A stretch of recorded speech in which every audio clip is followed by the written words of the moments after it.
Viva voz la doctora Lori Ann Jiménez Faibi, jefa del Laboratorio de Genética Molecular de nuestra UNAM, con estudios de posgrado en la Universidad de Harvard. Doctora, muchas gracias. Gracias, le aprecio mucho que pueda estar con nosotros. No, muchas gracias por la invitación. Al contrario, un placer estar en su programa. Doctora, ¿cuál es tu primera impresión sobre esta estrategia de vacunación anunciada recién por el gobierno federal, por el propio presidente López Obrador, para dotar a la población de la vacuna contra el COVID-19? Sí, bueno, primeramente, desde luego que es alentador saber que la vacuna ya está, que una de las vacunas está ya disponible, digamos, en el mundo, ¿no? Esto es, pues, muy alentador, ¿no? Desde luego. Sí. Esto, sin embargo, bueno, el plan que se anunció el día de ayer es un tanto ambiguo, no es suficientemente específico, y realmente por el plan que está publicado, pues no se tiene concretamente una idea de cómo se pretende solucionar el problema completo, ¿no?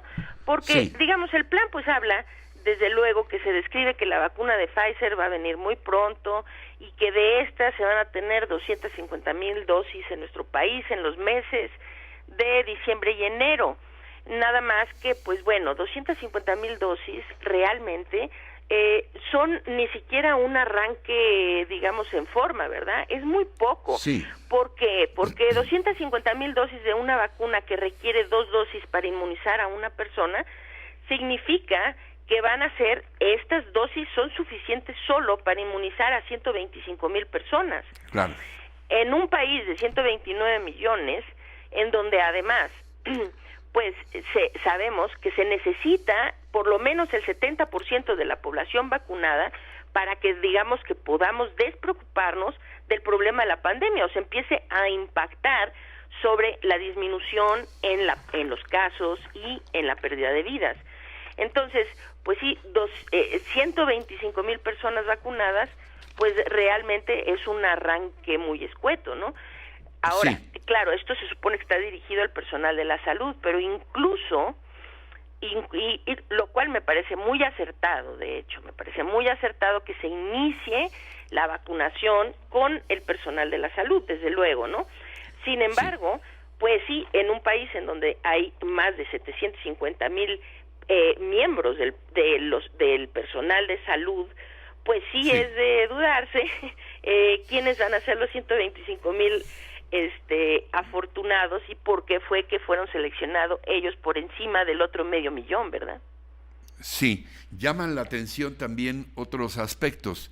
Sí, por un lado suena muy bien, muy generoso el hecho de que se apoye de inicio, además de esta problemática que has explicado perfectamente, lo que tiene que ver con el sector salud. En lo que hace a la población en general, decía, parece muy generoso que se atienda a los adultos mayores en primera instancia, pero también preocupan dos cosas.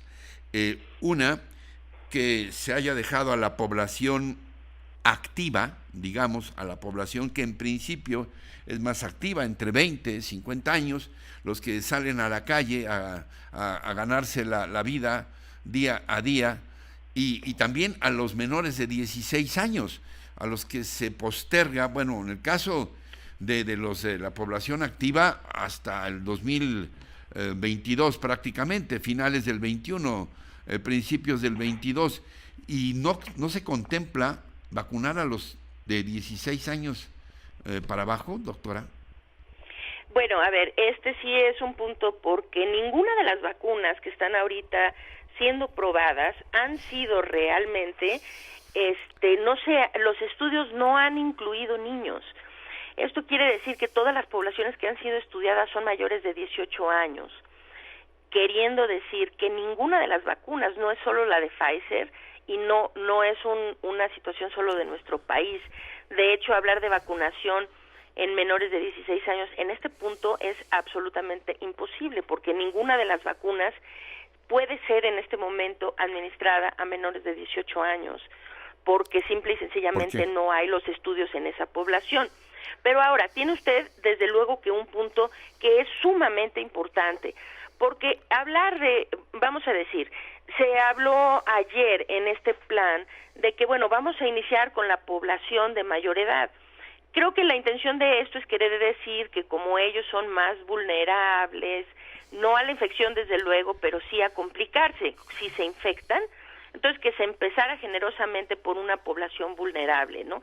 Pero a mí sí creo que, bueno, pues es muy preocupante que se habla de la población vulnerable, pero se les escapa, como que se escapó del plan, que además de los adultos mayores, pues son vulnerables incluso más que por edad aquellas personas que tienen, por ejemplo, enfermedades como diabetes, hipertensión, obesidad, enfermedad renal crónica, EPOC, etcétera, ¿no? Entonces, que pues si la intención de empezar por los de mayor edad tiene que ver con empezar por la población vulnerable, pues antes que por edades se debería de haber hablado de las personas que tienen este tipo de comorbilidades. Entonces, esa es una. Lo segundo, entonces, de ahí que, bueno, es que, mire, yo creo que mi percepción es que este plan le hace falta estrategia, porque el punto que está usted tocando es increíblemente importante. ¿Qué pasa con la población activa? ¿Por qué? Porque sí, efectivamente, si la intención era tratar con la población vulnerable, pues que no creo que sea esa necesariamente la intención, porque si fuera, pues se hubieran primero y antes que nada incluido estas poblaciones de personas con comorbilidades, ¿verdad? Y ahora, lo que sigue es, ¿qué pasa con la población activa? Y poniéndolo en una balanza, ¿qué termina siendo más beneficioso para un país y para la sociedad en el sentido amplio? Porque, vamos a poner, para la contención de la pandemia es más, lo que importa más es resguardar tanto desde el punto de vista del contagio, ¿no? Es decir, de la propagación de la enfermedad, a aquella población que más se moviliza. Y sin duda, en nuestro país, si nosotros vemos las curvas de contagio, son las personas en edades productivas, quienes parecen tener la mayor incidencia de contagio. Entonces, tomando en cuenta las propias cifras de nuestro país, lo importante sería tal vez atacar con la vacuna primero a las poblaciones productivas, que son las que se están infectando en mayor grado en nuestro país. Ahora, tampoco se anuncia aquí si va a haber más compras de vacunas, si el gobierno hará un esfuerzo por comprar más vacunas luego de esta primera entrega, que quiero suponer que también pudo haber estado limitada por los propios fabricantes. Pero sabemos que hay varios grandes gigantes de la producción de medicinas, los grandes laboratorios mundiales, que están también a punto ya de producir sus vacunas. No se dice si México hará un esfuerzo adicional por comprar más vacunas.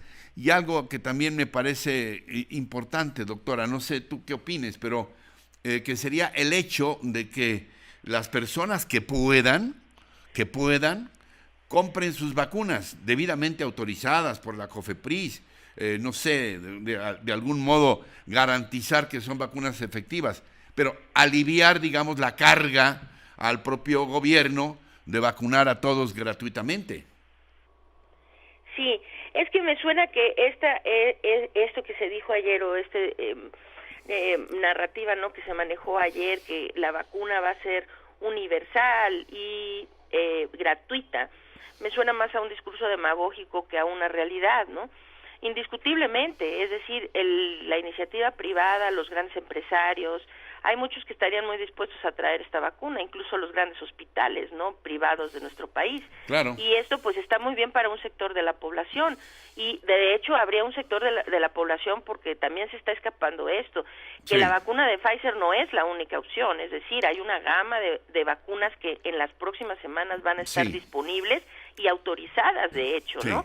Entonces, Pues bueno, en los sectores que tienen la capacidad económica para traer la vacuna a México para ciertos sectores de la población, o sea, esto no quita nada lo que vaya a hacer el gobierno. Esto más bien Claro. alivianaría la carga para el gobierno si se Claro. permite o si se habla de esto, ¿no? Pero hablar, por eso pienso que finalmente eso va a terminar pasando, porque no hay un impedimento legal propiamente para que ocurra, ¿no? Es decir, que Sí. pues un gran hospital o laboratorio quiere traer una vacuna, la trae, ¿no? Y ahí pueden escoger cuál, ¿no? Y esto, pues sí, de hecho, quitaría gran parte de la carga del gobierno, ¿no? Doctora, nos queda un minutito. No sé si quieres puntualizar algo, pero yo te voy a pedir que estemos en contacto para seguir hablando de este tema fundamental, ¿sí? Sí, claro, con mucho gusto, un placer. Quiero puntualizar una sola cosa para quienes nos escuchan. Se está hablando mucho de la vacuna y esto sin duda es algo positivo, muy cierto. Pero Sí. la vacuna, pasa lo siguiente, la vacuna no va a estar aquí para disponibilidad a gran escala dentro de la población mexicana hasta dentro de muchos meses o quizá un año o más. Entonces, lo que ahorita es muy importante Sí. es que nosotros como población hagamos Ya. todo lo posible por evitar el contagio, evitar contagiarnos. Esto es lo más importante en este momento, es lo que sí Ya. podemos hacer. Doctora, gracias de verdad por estar con nosotros. Muy buen día. Muy buen día, hasta luego. Seguimos.